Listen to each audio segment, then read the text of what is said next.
Journalism is vital for the survival of free and prosperous societies in Europe and beyond. It informs the public about the main challenges facing them. It allows citizens to elect leaders ruling on their behalf and holds people accountable, thereby safeguarding the power of political and economic elites. But even though good journalism is playing such an important role in our society, it's faced with an existential crisis.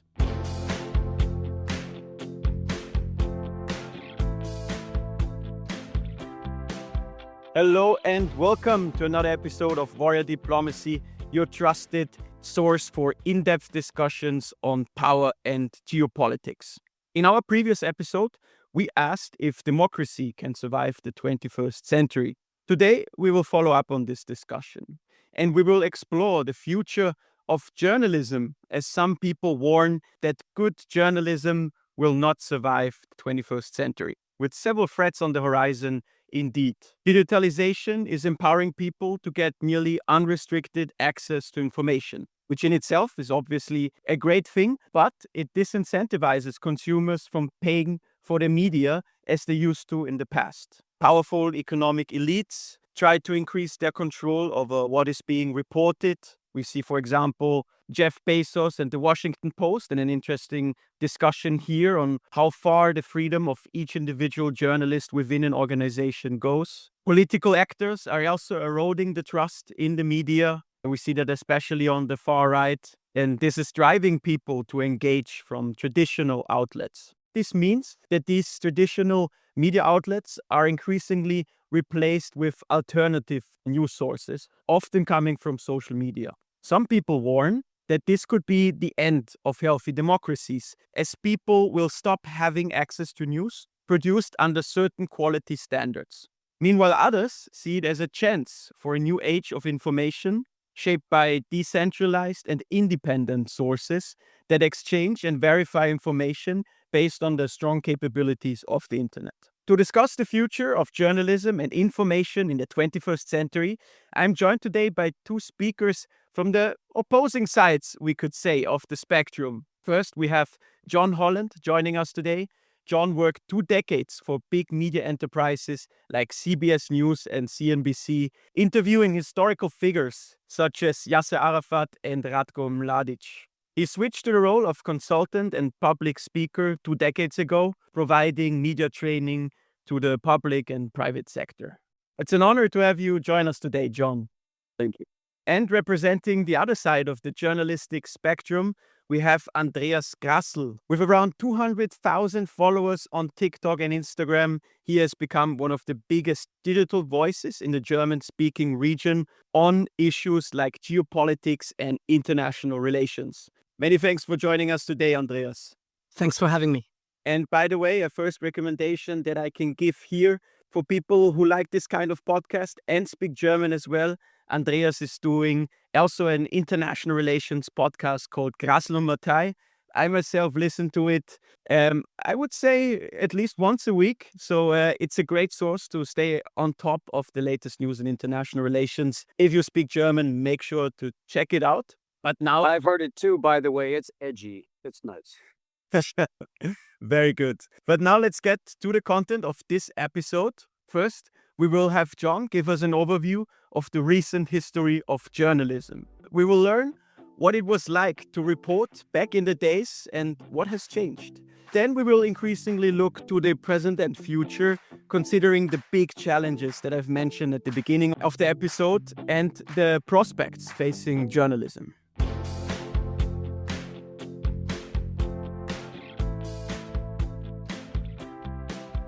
At the end of the 1980s, the Soviet Union was in its final days, and the US was as powerful as never before, one may argue.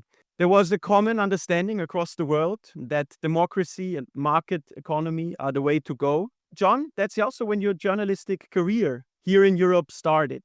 How did you experience those times? What was it like to start as a journalist in Europe? What was it like to live there, to report? Can you give us a picture of this? I actually came to Europe not for the first time, but to work and live in 1986. I remember going into the Reuters office in Fleet Street at the time in London looking for a job. I was already in Vienna looking around, and somebody said to me, "Dear boy, what do you want in Vienna? Nothing's going on. It's dead as a doornail. It's a museum. Nothing's happening. It's all very static." What happened 3 years later with the fall of the wall and the opening of the Iron Curtain, first between Hungary and Austria, which I covered CBS News. But at the very beginning in the late 80s, it was still very static, and nobody really knew how and how quickly things would develop and change. And there are lessons for today's world as well, for how quickly assumptions we make about 1,000-year walls, 1,000-year Reichs, 1,000-year this and that can actually be upended very quickly. So end of the 80s was it was a very exciting time. By the end of 88, 89, we began to see in the Soviet satellite states movement that suggested there was potential for mass demonstrations on the street, discontent that was boiling over. People finally recognized that this model at the time was not sustainable economically, and change was coming. Yes, and I like how you described Vienna being sort of a boring place at the time. My parents, that also moved to Vienna around this time, described it to me as the end of the world, because it was where both worlds ended, right? The Eastern and the Western world. For example, my mother, who lived around 30 minutes away from Vienna, used to tell me that when she grew up, Vienna was like the moon for her, because it was just unimaginable to travel to the city. It was just 30 minutes away by car in theory, but it was the end of the world. There was just more or less no way of getting there. Of course, there were some refugees, but it was very difficult. And getting back to the journalistic part of it, if you consider the ways in which you worked, how does it differ to today? Well, I mean, we were still using telex machines back then. We were still running and making making copies on rollers practically. I mean, we're talking really prehistoric type levels of technology. But having said that, getting information and getting it out, we were not all that slow. I would argue that the fact that we weren't as fast allowed us in some ways to spend just a little bit more time checking our facts, running it past an editor or a second, third pair of eyes and ears in order to make sure that the information we had held up. So the technology was behind and the platforms were different then, but it was still about the story. And did people trust you, especially as an American abroad? I think at that time, the trust came from whether you were good at what you were doing and whether the journalism that you were doing was honest and verifiable and credible. As an American living and working in Eastern Europe or Central Europe, I didn't have any real problems because I spoke some German and a few bits and pieces of other languages like Hungarian. It really helped open doors and made the field experience that much more telling. And I have one more question on this period. If we look at the media landscape back then, what were the structures that were really powerful? I could think of the agencies like Reuters and Associated Press that they have the first news and distribute it to all the smaller media. I would consider maybe that the American media was quite powerful because it had a lot of presence. The Americans, they also supported a lot of media in the East. Yes. I mean, certainly apart from the Americo-centric papers like the New York Times and the Washington Post, which of course broke the Watergate scandal. You also had CBS News, whom I went on to work with. You had ABC and NBC, and those were the big three. Fox News was just a glimmer in the eye back then. CNN was about to make its way. But yes, it was a period when more traditional corporate-driven news was preeminently at the forefront. There were fewer channels, fewer outlets. There was a dominance, I would almost say a small monopoly of informational resource that made it harder and easier in some ways to be trusted. Trust was perhaps more easily established because there were fewer voices out there trying to push in to create narrative. But I'm sure Andreas will have his own take on that, and I'd be very interested to hear it. Yes, we will bring it on further down the line. First, we will move on a bit in time and get to 9/11, because we've identified this as another major shift in history where also the age of journalism has been affected. John, could you describe to us what has changed because of this terrorist attack? Well, I think it was a question of not knowing who to trust anymore. There was a real feeling that 9/11 brought about the mental shift in the way people felt secure in where where events were coming from, that this sort of symmetrical warfare or symmetrical opposition that we saw throughout the Cold War was really breaking down into smaller actors who were not state actors anymore. I mean, 9/11 was done by a group of folks, mainly out of Saudi Arabia, on a $500,000 budget, basically. You think about all the damage that was done since then. When 9/11 happened, I was working for CNBC Europe in Frankfurt at the auto show, and I was interviewing Dieter Zetsche, who was then the head of Daimler Chrysler, when we got an announcement in that these planes had hit the tower. And you could really tell on the faces of a number of the participants at this event at the Frankfurt Auto Show that this was the beginning of the end of what we understood to be relatively, bipolar or even multipolar, but only several poles of influence and impact. And literally the impact had now vaporized into what hit the towers and the Pentagon and everything else that followed. It shook up the news world as well and made it easier for cable outlets like CNN, which had already established themselves in places like Baghdad in 1991 and beyond. It turned 24/7 rolling news into a real juggernaut.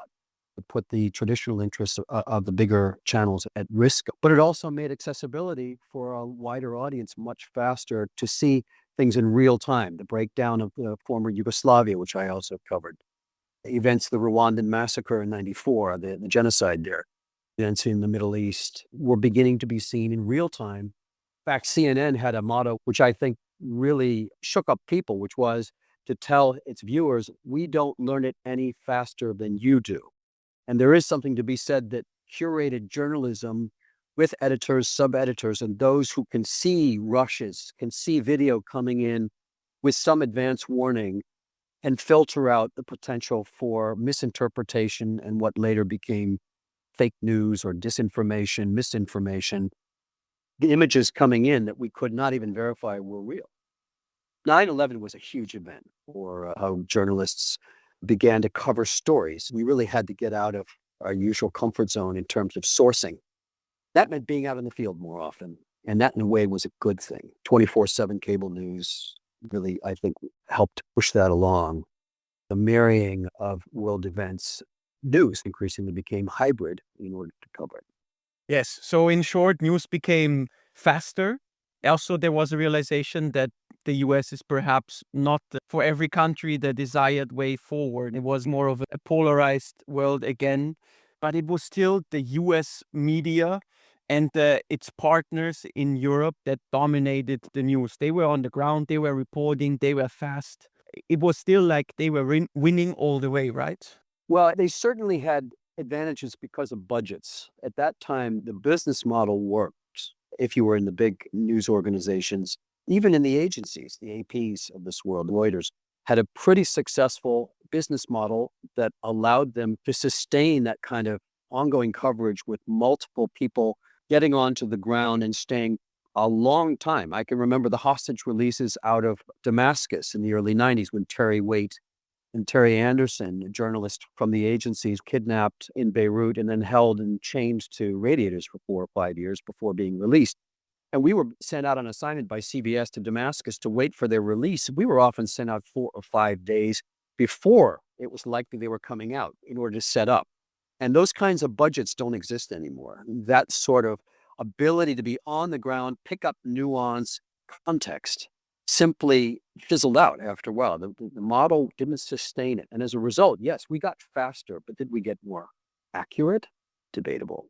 And before we get into the second section of the episode, where we also look at the rise of online media, which has started to erode the dominance of traditional media, John, I would quickly like to reflect on perhaps your most memorable moment that you experienced in this kind of live reporting, where you went on the ground and reported on what's going on or interviewed a special figure. I think Baghdad 91, right after the Gulf War started at the Al Rashid Hotel, when we had a very, very newfangled satellite dish that was propped up and we were allowed to broadcast live audio. That certainly was a great moment for me and for us who were trying desperately to get this news out in real time. basically to compete with CNN, which also had its own established four-wire connection, which allowed it to continue producing live audio to the rest of the world. So that was certainly a moment, not in terms of live, but went out later as live, was an interview I did with Ratko Mladic, the former head of Bosnian Serb forces who were bombarding Sarajevo at the beginning of the siege in June of 1992. And we were up there, myself and a colleague from BBC, interviewing Mladic. At the end of the interview, about 2 hours in, I said to Mladic, well, we're going into the city tomorrow. And he just looked at us and said in broken English, he said, good luck.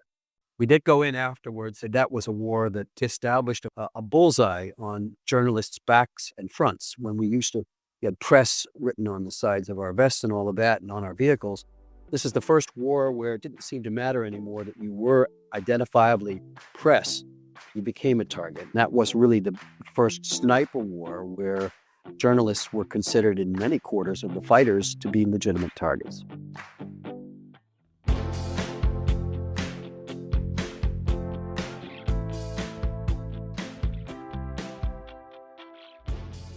So then in the 90s, a new development started. The digital age was rising. We saw a lot of new companies popping up and then falling again in the context of the dot-com bubble. Many people, they thought it's just a temporary thing and it will go away one day. But of course, now today, we know that this kind of development came to stay. And it also came to stay in the sphere of media. And it all started in the 90s with these online blogs where people started to, rather individually, but also in loose collectives, report on various developments. John, at the time, did you feel like this is something that could threaten the livelihood of the powerful media empires that existed at the time? Sure. Right, sure, we did. And I think one of the reasons was that many of them were perceived to be sensationalist in the sense that they could report things in a way without a terribly great degree of fact checking or going through some kind of an editorial process. But the advantage was, from an advertising standpoint, it was gold because the reporting and opinions expressed in those podcasts and blogs were riveting. Many of them were truly riveting. And frankly, let's be honest, a lot of them were accurate and did provide a new and much needed jolt of adrenaline into news coverage. So it was a mixed picture, but we felt like this was a threat to traditional journalism in terms of what could be perceived as journalism. Some called it citizen journalism. And that is up for debate in terms of how well it served the public in terms of its knowledge, engagement, and entertainment. No question.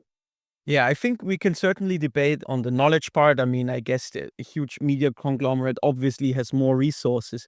But what many people criticize is that in these kinds of organizations, there is also pressure to report in a certain way. The same kind of pressure wouldn't apply to more independent online blogs. How did you experience at the time? Did you feel like these new online blogs can actually report on what they want to report and I'm more restricted? Perhaps up to a point. I worked for CBS. I worked for 60 Minutes, which was still is a very well-known investigative news outlet. And we were given freedom to report on absolutely anything and talk to anybody and ask any question. I did not feel for a while that there was any sense of conflict. Having said that, CBS had been and is once again, unfortunately, involved in conflicts of interest where sponsors or powerful vested interests like the tobacco lobby led to situations where the executive boards of places like CBS felt under pressure, perhaps to leave out certain aspects of the reporting that would cast some of its sponsors, its advertisers in a too negative light. I think they weren't afraid to go after them up to a point. And yes, so in a long story short, always been that eternal conflict, that firewall between the advertising side of news gathering and the editorial side. And they've been in perpetual conflict. And it's going to continue to be an issue as long as these are the advertising or the funding models used to advance journalism in all of its forms. It comes back quite simply to what was said at the time of Watergate and the Washington Post reporting of it. follow the money. Follow the money. And who's paying for it? And what do they want for that? Nothing in life is free. So, but yes, it was a time that certainly challenged us as traditional news outlets. But I think in a way it was healthy. It caused all of us to take a step back and examine a lot of the ways that we cover powerful interests and being able to speak truth to power and recognizing that in the end, this was still the way to go. You mentioned advertising, but another aspect, especially having reported in sensitive areas like Iraq, Kosovo, former Yugoslavia, what was the pressure from the state side to report in the desired way on these kinds of conflicts? I think the key factor was money. The key factor often came back to who was paying for it and what we were reporting on those interests. I can remember, and I'll keep some of the details purposely vague to protect the guilty, but I've had conversations with senior editors after having a live shot for business television where it was asked whether I had been too aggressive in interviewing a particular chief executive right after their annual earnings conference, in the knowledge that that particular company was also an advertiser for the program. I was asked whether I would lay off and let perhaps the agencies do the reporting. And I went back on the air and did a more live shot reporting with this particular executive. And I decided, no, I'm going to ask the hard questions and let the chips fall where they may. But yes, we regularly felt subtle but very clear pressure to follow boundaries or a respect to certain boundaries. And that always puts your journalistic training to the ultimate test. Who are you serving? Those who pay for the journalism or those who are meant to consume it and be wiser and make better informed choices? And I know which side I come down on, but it can be a hard one when you're trying to earn a living and the bosses upstairs are putting pressure on you. And now to further move on the timeline, we later saw the beginnings of the 2000s, the rise of social media as well, where reporting even got more individual, more fast. People started to get even more onto different alternative media sources. It was the rise of Facebook, Twitter, and many related organizations. Media organizations were forced to not only go online, but also to go on these social media platforms, with some of them not making the move and then ending up in bankruptcy. This has again been another significant shift. And then we are now in the time period of the 2010s. And now I would like to bring Andreas into the discussion, because around this time, I think it was that you decided to start studying something related to journalism. Can you explain a bit more closer what you studied and why you decided to do it? I studied journalism in Vienna starting in 2016, which was the time in which Twitter had already taken over. And there was a great skepticism or maybe pessimism among the people who were teaching us, saying basically the great times of journalism are over and no one is paying for what is published. So you will have a hard time becoming a journalist. And I never quite understood why no one saw the opportunity rather than signs on the wall that the old guards would have to refresh their methods and channels. And they were very much used to what they had been doing for the last 20 and 30 years, and I didn't really want to change. But I could also see that there is new opportunities. Maybe you have to get more creative. Maybe you have to become more of a persona yourself. Like you have to become a media personality rather than just an employee to a corporation. And yeah, studying journalism primarily at that time to become a sports journalist, then changed over to politics because I always had an interest in both. It actually served me well so far, so I can't complain and I cannot echo what people told me 10 years ago about journalism basically being over. And what did you guys think, like as students, about media organizations at the time? Was it still the vibe that most of the room desired to be working for one of the big organizations? Or had people something like you in mind to establish their own thing and go online rather? Actually, no one wanted to do that, which is kind of interesting looking back, because we were kind of like the generation that grew up with television. And I always was kind of in in that mind frame that I want to be on television and that would be the greatest thing ever. That social media thing of becoming your own storyteller and whatsoever, that became later. It started out around that time. Obviously, Twitter was big, but these were people that had already a career in media that came with a big following, and that were the early developments of Twitter. Especially in Austria, you had maybe the 5 or 10 most decorated journalists dictating the narrative on Twitter. So it was not so much a wholesale change for the whole media sphere, but rather an extension. But years later, with maybe TikTok and video content on social media, that changed a lot. But at that time, when I started studying, it was very much the old guard changing over and taking the first couple of years of Twitter by the scruff of the neck. Let's get to today. Let's get a bit deeper. How do you see it changing in today's world? Well, obviously, me being a journalist online, I always tend to say different stuff. I call myself an analyst. I call myself various things, also for opportunistic reasons, because I know journalists are not very much liked, and the trust among society is about as high as towards politicians. So that's maybe not a great sign. Seeing it today, it is kind of difficult still for me to compete with any legacy media, big corporations, because I'm the only person doing it. I have no employees. I can mostly only rely on their information. So I base my work on what the corporate media does an awful lot of times. So I try to compete, but also to complement what they are not doing. My idea of running a channel on world and geopolitics was my frustration with having to find all the information about the stuff I'm interested in on English-speaking media. There was simply no German-speaking service for the countries in Central Asia or in the Caucasus and in the region that are, quite frankly, more interesting to me than national politics in Austria. So I tried to change that with my channel. So basically, I can only complement what they're doing, but in certain regards, I can compete. For example, I can be quicker than national news in Austria when something happens. Like, breaking news is a big part of what I'm doing. And also, I can basically do it a little bit more personal. I can interact with my audience. I do live streams. They ask me questions. I give them answers. I can travel where I want, do what I want. I don't have to ask any gatekeeper if I can do and appear here and do it at this and that time, which obviously always comes at the criticism that people say, well, who guarantees then that your standards are high? And I'm always saying, like, you can actually trust the audience for doing that, because I think the media literacy of the new generation is actually higher than of previous generations. Maybe John will have a different opinion on that. But I believe that the ultimate judge is always the audience.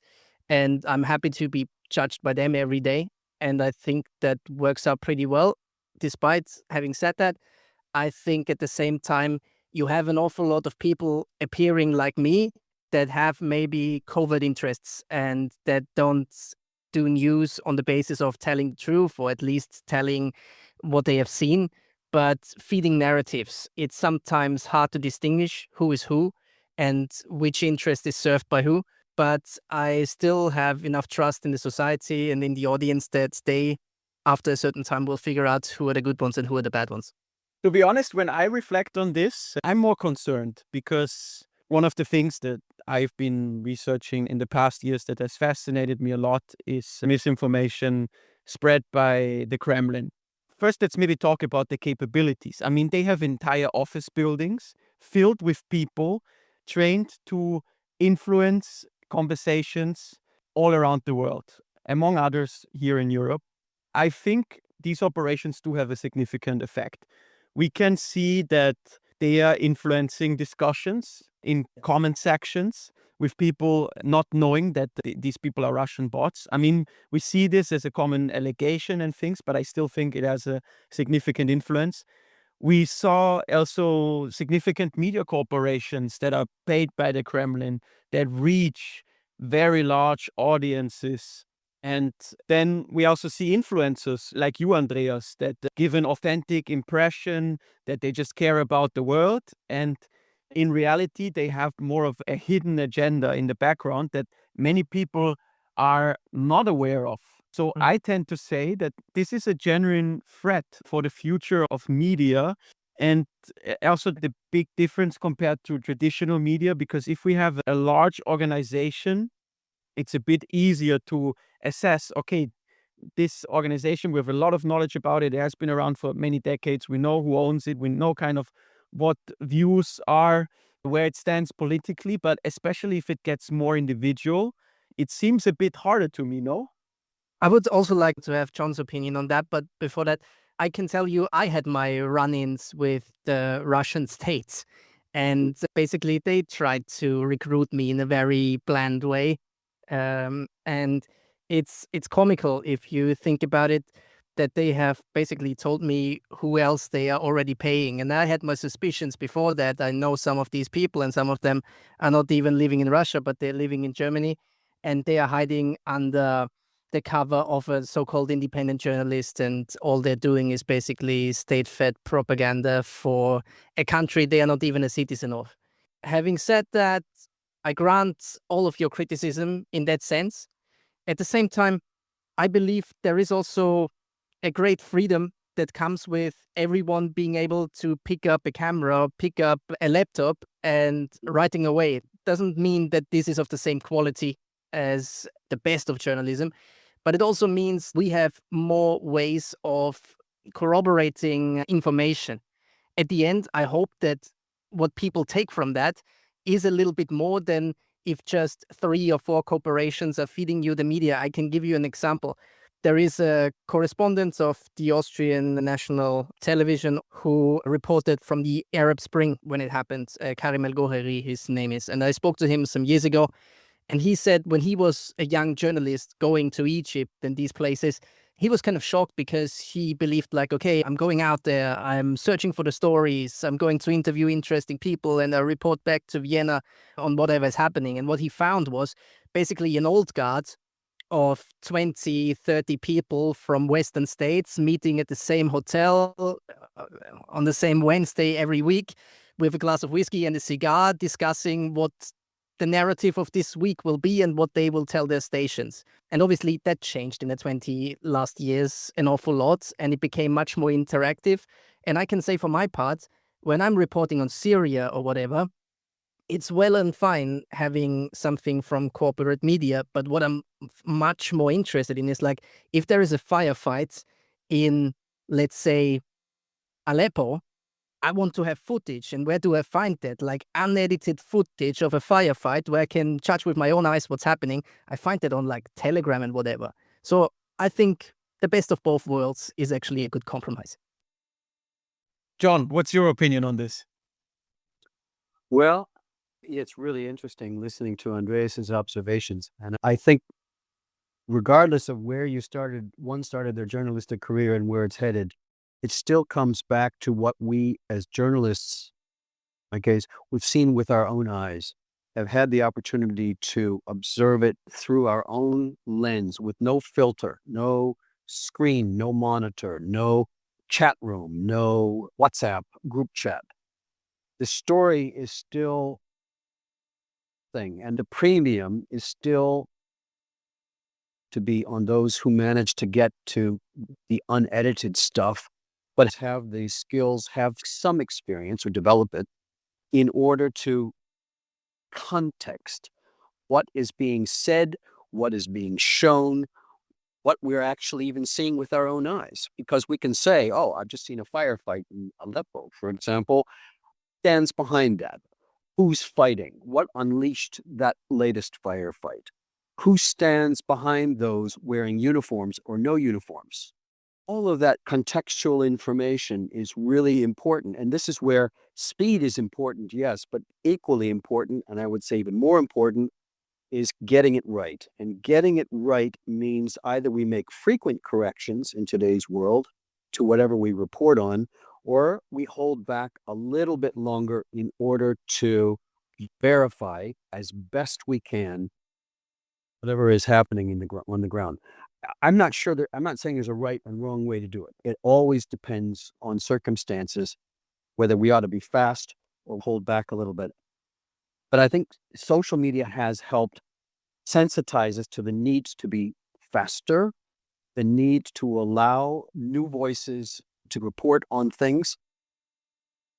Reporting is best done whenever we can get it verified through other reliable sources that have demonstrated their reliability over time. But that doesn't mean we ought to go back to legacy media or be sitting in a smoky room in a Cairo hotel. And I had a number of colleagues who reported on the various Arab Springs throughout the Middle East, North African region. It is still a truism that if you're not sure about what you're hearing in those rooms for a whiskey, get the hell out and take your camera and your recording device and your eyes and go see for yourself. The point is, trust your own instincts as a journalist and let that be your guide. Let your conscience be your guide.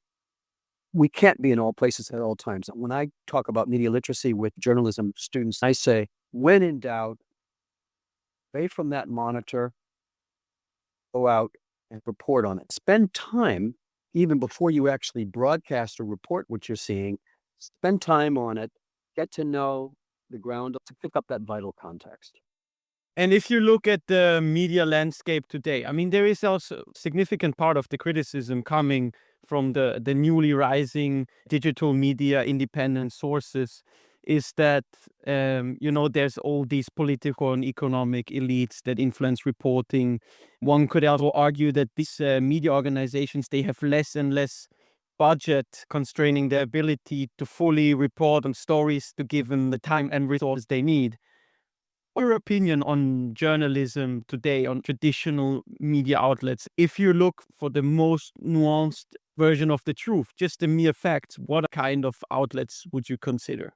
What becomes increasingly difficult is like even between the established ones to really understand who comes with which agenda. Would we consider, for example, Al Jazeera fully trustworthy source in any realm of information in the Arab sphere, or would we consider them critical when it comes to maybe interests of Qatar because they are funding that? You run into these problems not only the odd occasion, but very regularly.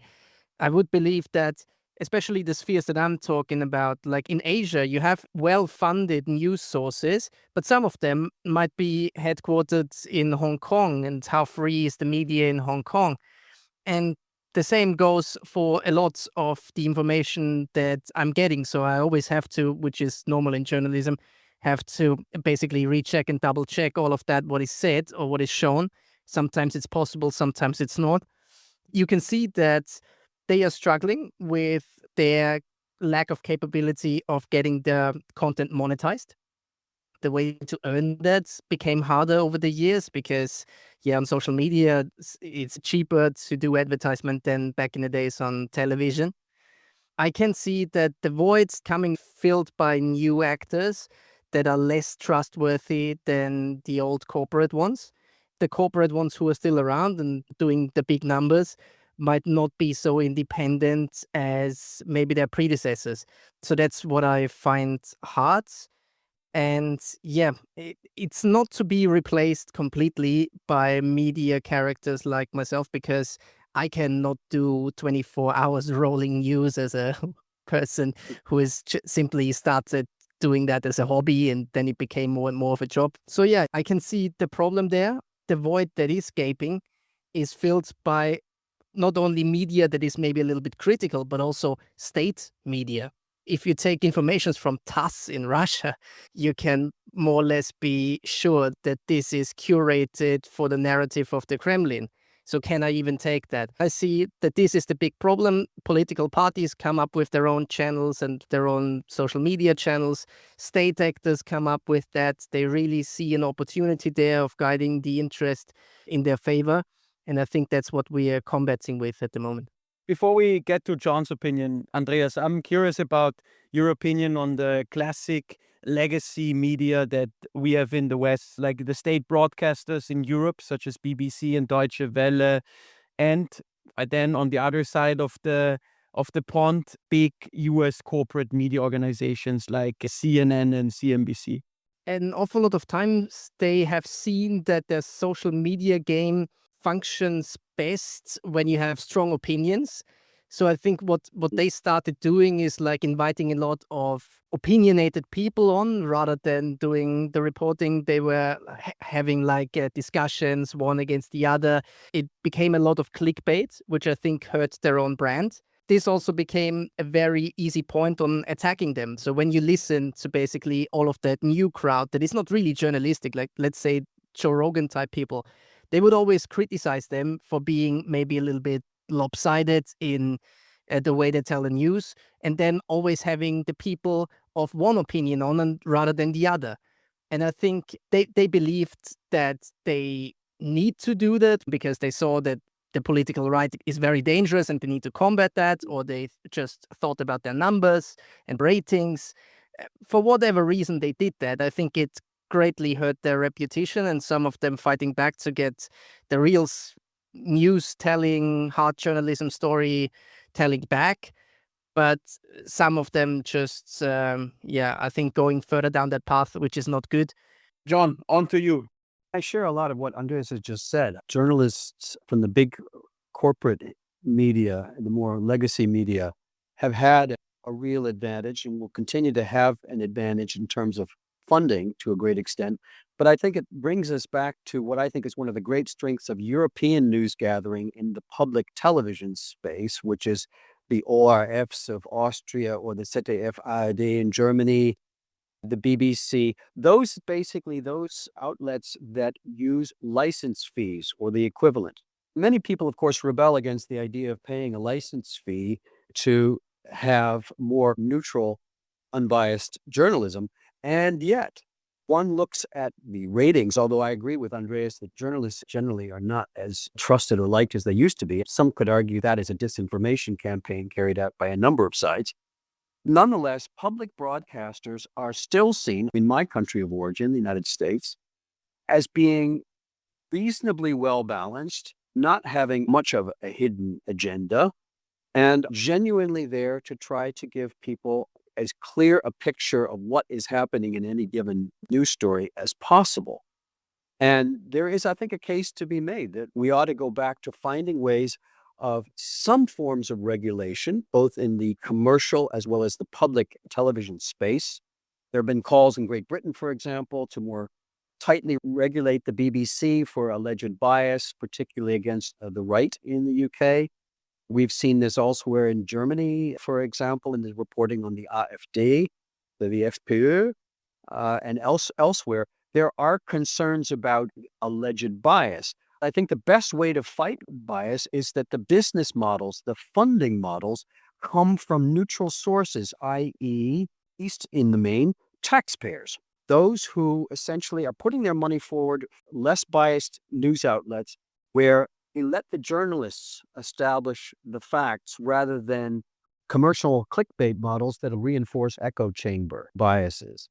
And we've seen the dangers of those kind of outlets is that people become more tribalistic and less interested in hearing opinions that do not validate their own worldviews. I'm a huge fan of European public television broadcasting. I've worked with many of the finest journalists from that sphere, and I tip my hat to them. I'd like to see that model continue, stay strong, and if anything, that the United States could learn quite a lot about making sure that there is a model that allows public broadcasting to coexist as an equal participant in the news gathering space.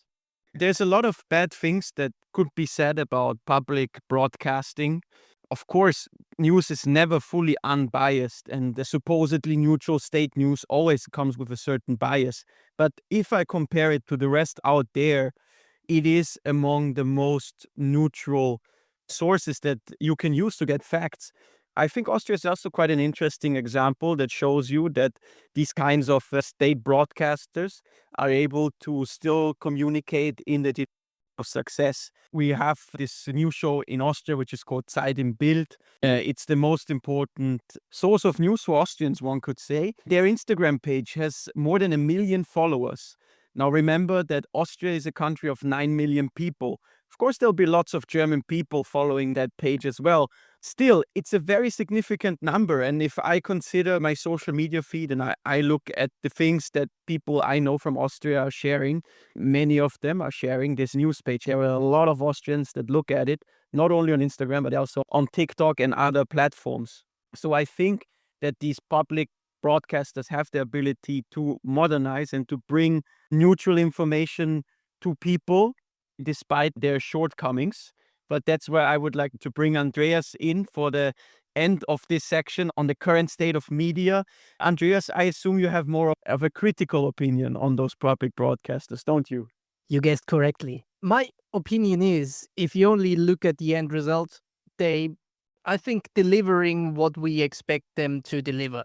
If you see it as maybe a member of the media sphere, you will have an awful lot of people complaining about a disadvantage in competing with state media because they are much more well-funded. They can do things that others can't. So if you want to actually run a successful business, you will always run into the limitation that you can only do so much as you have money, whereas they get to take money of the taxpayer. They obviously have to fulfill certain criteria. From a market perspective, an unhealthy advantage that they're holding over the others.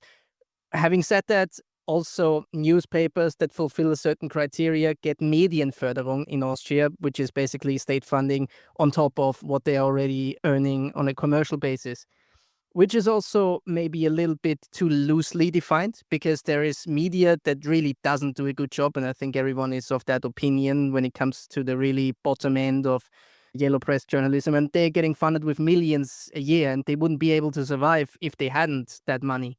I'm sitting here independently. I'm not even getting a penny. I don't want it from an ideal perspective, but it would allow me to do better reporting if I had it. So I think it's also about the states getting the ways right of encouraging maybe not only corporations, but also people to do journalism, to maybe reform the Medienförderung and not only give it to newspapers and television stations, but maybe new forms of media. And I have to compliment them also. 2 years ago, they came up with Podcastförderung, which is state funding for podcasts. Each year, you can put in a proposal why you should receive that money. If they believe you to be a credible form of journalistic content, then you can receive that money. So in that sense, I believe this is a good model, or at least a better model than many other countries have. I completely agree with you. I think this ability to subsidize or co-fund smaller players is extremely important and should be looking at quality and not size or quantity when we look at news gathering. My old boss at 60 Minutes, Don Hewitt, once said the 4 most beautiful words in any language are "tell me a story." And he said the next 6 most beautiful words are "let me give you an example." Then he said the next 6 most beautiful words after that are "let me give you another example."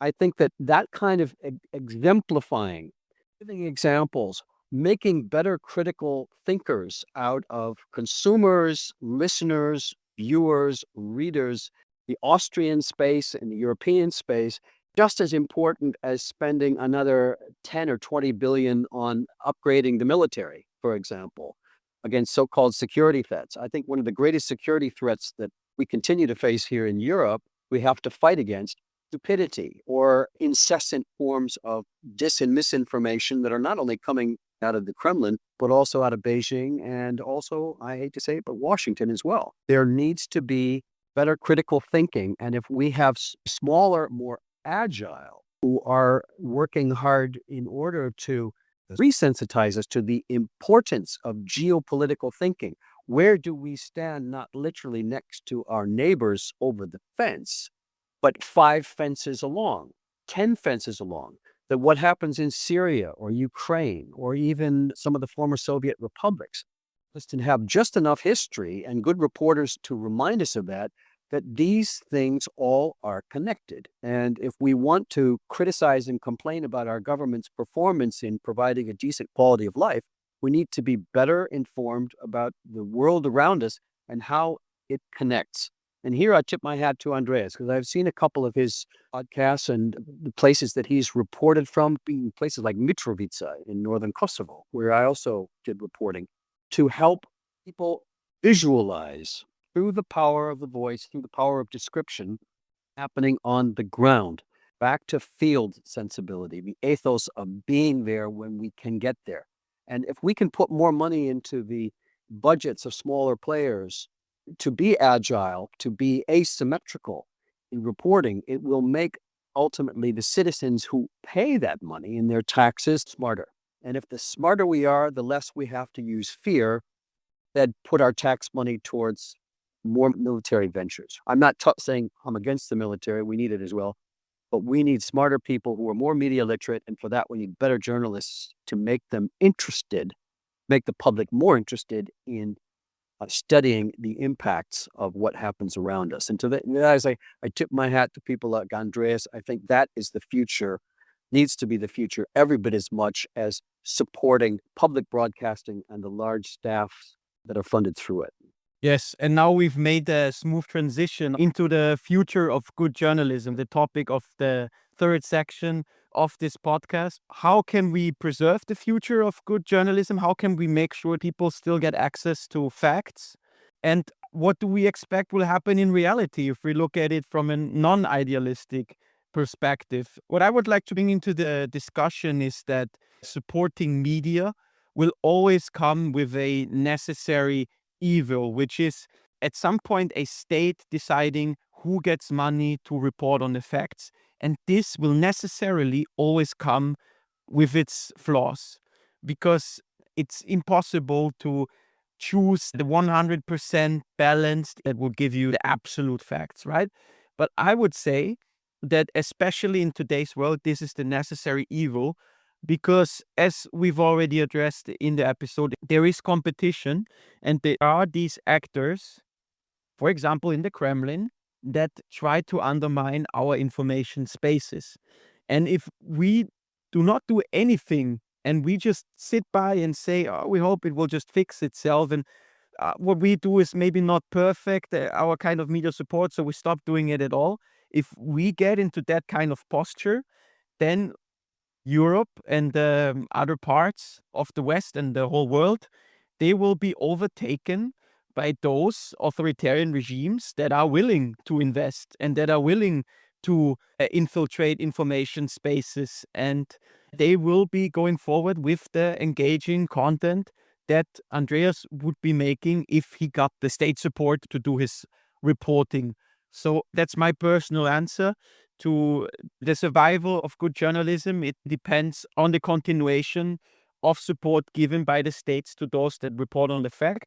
But also, I fully agree with Andreas that it needs to change, modernize, and become more neutral. I don't want to say that public broadcasters are perfect. They are very far from it. There's certainly a need to reform, even though I see them as still the primary and most trustworthy news sources. But there, again, what Andreas said comes into play, which is that we just need to be vigilant as citizens. When I watch the public broadcasters in Germany and Austria, I know that when they report on Israel, they have a certain view on things, and that if I look at things from Al Jazeera, there's the other side of things. This is just how it is. It's also the obligation of ourselves and the education system to educate us further here. Now, I would like to get on to another dimension, which is the reality of what we actually think is going to happen. And Andreas, here I would like to introduce the concept of the metaverse. We had a discussion on this previously, on your thoughts on this. It is very interesting what you have to say here. How do you think the metaverse, and please explain what it is to our listeners, affects the future of media and how we interact as humans? I think it's very tough for people to understand that right now, but as the next couple of years roll around, more will go into the metaverse, which is completely not understandable for us. A lot of people will slowly get to understand it. So basically, the metaverse is a parallel universe in a digital way. You can basically enter it via your computer or via VR glasses and have a second life there. It was basically proposed to the world a couple of years ago. We weren't quite ready. But as I see the most awaited computer game that will be aired next year, GTA 6, Grand Theft Auto 6, will be a metaverse-based game where you can also earn money and where you can also do a job and where you can also earn money to buy real estate and where you can basically do all these activities. More and more activities will not be in the so-called real world, but they will be in the metaverse. Some people will, matter of fact, once this game comes out, they will quit their job and start a job in the metaverse and earn the money there. And this money is so much real money that you can, at a fixed rate, change it to a US dollar or a euro. So in that sense, journalism will more or less become a part of that. Maybe not all of the journalists will switch over at the first day. It will become a gradual process, but it will also be a part of it. And I think if you even think a little bit further, you take on VR glasses and you can be basically at every point in the world. Is it virtual or is it real? So in that sense, I could be anywhere I want. I'm not fixed to my physical presence in Vienna, Austria anymore, but I can wander all around the world. Obviously, this is also a question of infrastructure at the moment. Not everything is possible, but what we see with, for example, just to use a stupid example, Google Maps Street View will be basically, or could be, a reality that we are living in 5 to 10 years' time. It seems a little bit strange and people might not believe me as I'm saying this right now, but this will change not only journalism, but basically our whole society, maybe not for the good. I sure for one hope not. I sure as hell hope not, because when I listen to Parallel Universe, I keep coming back to Kellyanne Conway in the first Trump administration talking about alternative facts. And when we put glasses on, we put VR glasses on, we've got to start asking ourselves, with the advent of artificial intelligence, which I think can do a lot of good in some areas, but when it comes to fact or something as close to an objective fact as we can gather, I really have to ask, in the same way we used to ask, follow the money, who's generating the algorithm? And as long as the algorithm generator, their own vested interests and conflicted interests, and we know who we're talking about, particularly on the other side of the pond, then the question has to be asked, and I say this to my daughter regularly, when you're not sure of something, don't fear it. Go see it. Go find out. Go try as hard as you can, recognizing CO2 footprints and all of that. Get on an airplane. Get on a train. Try to get closer to seeing things objectively in real time with only the air in front of you, rather than putting on a pair of glasses. Don't get me wrong. I think that this is a tremendously freeing, liberating thing for people who will not be able to afford to travel to the Great Wall of China, or be able to go to the steppes in Mongolia or the Arctic Circle, wherever. I get it. But I do believe that as long as we're here and breathing, we need to be out and with our own 5, 6 senses, experience as much as we can and take that for a lot of our reality, rather than relying on it being filtered through people whose intentions are not always of the best of faith. I do believe, and I agree with Andreas, I think that there's going to be a lot of push to go that way. Not sure it's going to make us smarter. I suspect it may make us lazier. And by lazy, I don't just mean physically lazy, I mean intellectually lazy. In the Sun, Chicago's generated a story using AI that turned out to have been taken from another source and put it out without fact checking whether it was plausible or real.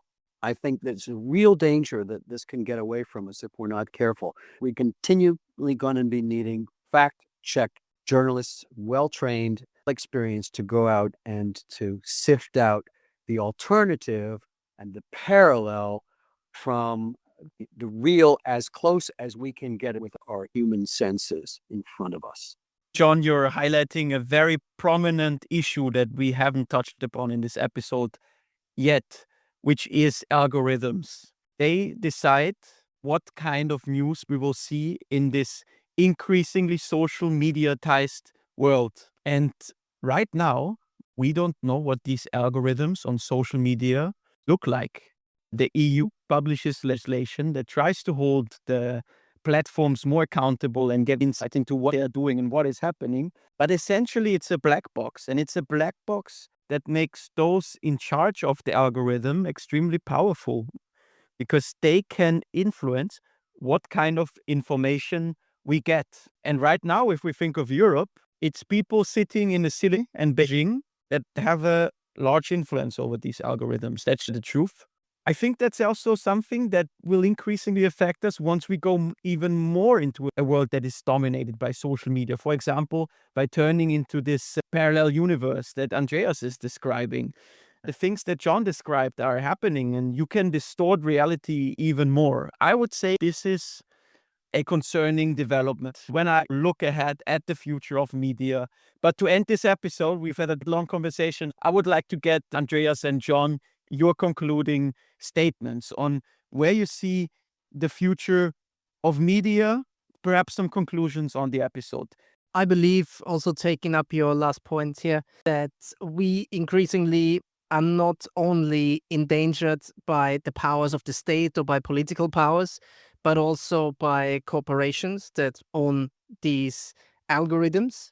And I fight over this on a weekly basis. Some videos perform better than others without logical reasons and without giving an explanation why the audience might not be reached in a way it was last week. And it's all because basically the owner of the platform wants to or doesn't want to, or likes a word or doesn't like a word that I say, or bans something, or makes it not possible to watch for people under 18 because it thinks it endangers them or whatever. It's very delicate on who is in charge of what. Of course, I believe that independent journalism, which seems to be on the up at the moment, has the big advantage that I don't have to act to the belief or to the liking of people in an organization that sit on the top and that curate news after their standards, but I can do what I want. This is the positive thing. But they are getting replaced by the algorithms. They are getting replaced by the multi-billion-dollar owners of these corporations, and quite frankly, by states who are having a heavy influence on what gets delivered and what not. So in that regard, my call would be, if anyone important is listening, why not make all the algorithms open source and eradicate that problem once and for all? I think that would be such a benefit, not only for journalism, but for basically the whole of humanity. I think that transparency is an underused and underdeveloped term. It's often spoken about, but very few people are practicing true transparency. The algorithms we just talked about, how they are created, multiplied through manipulation, makes an even stronger case that we need independent journalists with independent regulatory but relatively light oversight of journalistic standards, reporting standards, clear delineation that what we're watching and listening or reading, it is properly understood as something we have chance to look into sufficiently to gain a balance as it really is. And when I say balanced, I don't mean that we give both sides an equal amount of space. And we saw that in Bosnia, where the journalists that I worked with, including myself, were always under the impression that we had to take aggressors' side as 50% and the victim side 50% as the starting point. I think there are ethics we need to uphold. Regardless of the technological platforms that develop, it will still come back to the story. It's still going to come back to narratives that are created, how we as journalists uncover them. When it gets to the space where it is filtered and distributed, there is some oversight, independent oversight, to ensure vested interests are not tweaking the algorithms for their own financial interests.